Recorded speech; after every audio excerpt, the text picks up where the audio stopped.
Welcome. Law of one chapter 7। तो chapter 7 के अंदर ये चैप्टर 7 का सार है। तो चैप्टर 6 के बाद जहाँ कॉन्फेडरेशन और काउंसिल की बात हो रही थी, वहां पर डॉन ने रा को पूछा कि कॉन्फेडरेशन आखिर काम क्या करती है और कैसे काम करती है। तब रा ने law of service, law of square के बारे में बताया कि कैसे जब एक इंसान प्रार्थना करता है तो वो अनंत मानी जाती है, जब वो 2 या 3 हो जाते हैं तो कैसे उस नंबर को गुणा किस तरह से किया जाता है कि अगर 10 लोग प्रार्थना करते हैं तो ये माना जाएगा कि तकरीबन 1000 से ऊपर लोग प्रार्थना कर रहे हैं।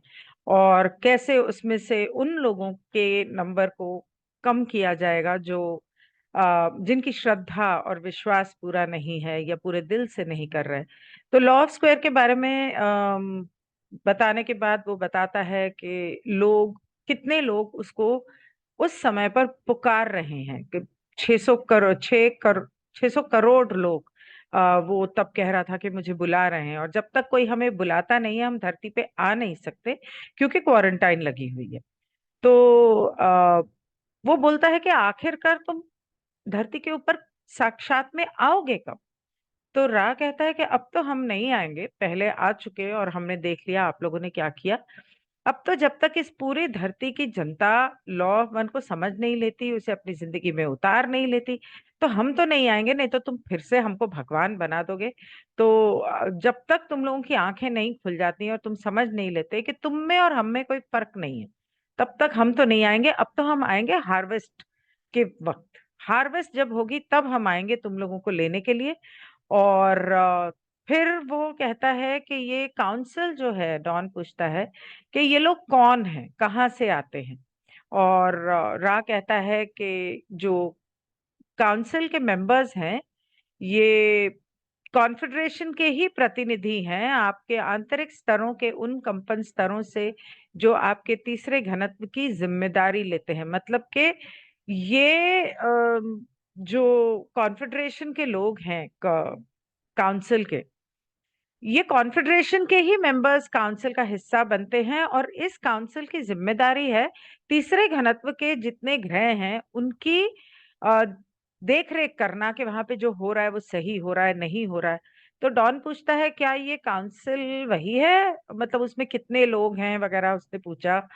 तो जब उसने बताया कि 9 लोग होते हैं तो उसने पूछा, तो एंड्रिया पोहारिश ने, उरी गेलर और एंड्रिया पोहारिश ने शायद काउंसिल ऑफ 9 जो किताब लिखी थी, क्या आप उसी की बात कर रहे हैं।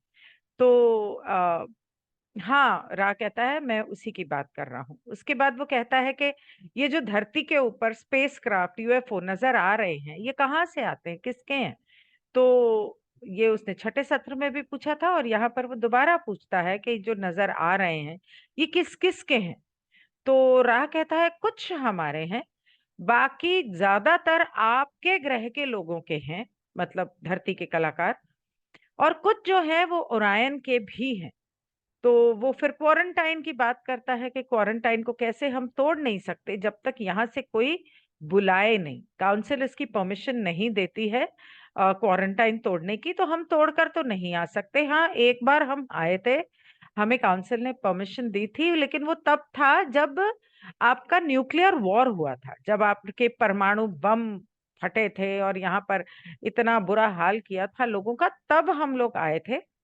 और तब डॉन पूछता है ओरायन के बारे में कुछ बताओ कि वो कौन है, कौन से घनत्वता के हैं और वगैरह। तो रा उनको बोलता है कि वो दूसरों की सेवा के पथ पर नहीं है, वो खुद की सेवा के पथ पर हैं और वो हर घनत्वता में पाए जाते हैं। तीसरी, चौथी, पांचवी, छठी में मेरे ख्याल से नहीं, पांचवी में बहुत कम, चौथी में सबसे ज्यादा, तीसरी में थोड़े से। और वो कहता है कि अम, ये घनत्वताओं के बारे में जब वो बताता है कि ओरायन के लोग उसमें पाए जाते हैं, तो वो बोलता है घनत्वताओं के बारे में समझाओ। तो वो बताता है घनत्वताओं के बारे में कि कैसे दूसरों की सेवा करने वाले और खुद की सेवा करने वाले, उनका किस तरह से इन घनत्वों में क्या किस तरह से इनकी ये सीखते हैं। लर्न टीचिंग करते हैं, मतलब कि वहां पे वही क्या सीखने जाते हैं। और जो कुछ भी सीखने जाते हैं, दोनों ही तरफ से लोग बेसिकली वहां पर ईश्वर को पाने जाते हैं। और हमने तो कई बार कहा कि खुद की सेवा के रास्ते पे खुदकुशी करने वाले लोग जो हैं, कि हम तुम्हारी मदद कर दें, तो वो तो मना कर देते हैं। तो जब तक कोई सेवा मांगे नहीं, हम तो कर नहीं सकते, फ्री विल का उल्लंघन तो कर नहीं सकते हैं। और वो तो सिर्फ फ्री विल का ही उल्लंघन करते हैं। तो उनके बारे में समझाया कि वो कौन है, कैसे लोग हैं आपकी धरती के ऊपर, जो सबके ऊपर सत्ता जमाए बैठे हैं और डोमिनेट करते हैं और फ्री विल का उल्लंघन करते हैं। ये सब बातें उन्होंने इसके बारे में बताई। और बेसिकली ये बताया कि ये लोग जो होते हैं, ये लोग भी आखिरकार ईश्वर को ही पाना चाहते हैं। ऐसा नहीं है कि ये ईश्वर को पाना नहीं चाहते, लेकिन एक तरह से यूं कह सकते हैं कि ईश्वरीय स्तर पे पहुंचना चाहते हैं, खुद को ईश्वर से। जो कल हमने कुओ चैनलिंग के मैंने चैप्टर्स पढ़े थे, उसमें कुओं ने समझाया था कैसे वो लोग ईश्वर की बराबरी करना चाहते हैं।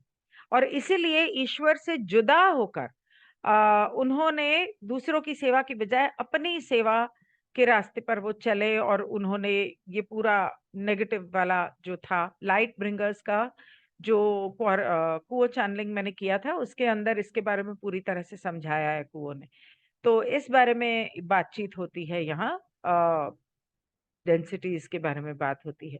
तो ये था चैप्टर 7 का सार। I will see you soon in chapter 8। मैं थोड़ा शहर से बाहर जा रही हूँ, फैमिली में शादी है, तो थोड़ा थोड़े दिन लगेंगे, थोड़ा समय लगेगा। अ, जब भी आऊंगी I will try and complete it. Thank you so much, goodbye. अगर वहां से कर सकी फोन पे तो देखेंगे।